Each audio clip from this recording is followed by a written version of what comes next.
Hello বন্ধুরা, তোমরা সবাই কেমন আছো? আশা করি ভালো আছো। আমি আগের থেকে একটু ভালো আছি।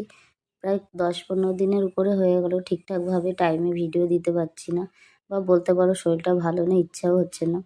কি আর করা যাবে? যেহেতু ইউটিউবে কাজ করছি, ভিডিও তো দিতেই হবে, তাই না?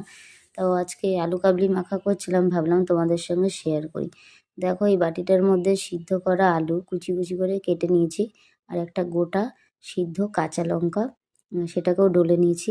আর এই প্লেটে আছে ধনেপাতা কুচি, কাঁচা লঙ্কা কুচি, টমেটো কুচি, শসা কুচি। এতে কোনো পেঁয়াজ দিইনি, পেঁয়াজ ছাড়া করেছি। আর এতে ২ প্যাকেট আর কি জলজিরা আছে না, সেগুলো দিয়েছি। নুন দিইনি, তার বদলে জলজিরা দিয়েছি ২ প্যাকেট। এইভাবে বানিয়ে খাবা, খুবই ভালো লাগে। আমরা এইভাবেই খাই। আর এই খাবারটা খুবই হেলদি। বাইরের কিনা খাবারের থেকে তো আমার মনে হয় খুবই ভালো।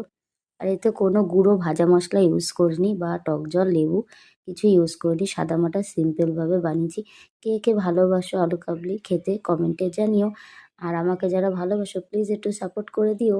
টাটা বন্ধুরা, ভালো থেকো।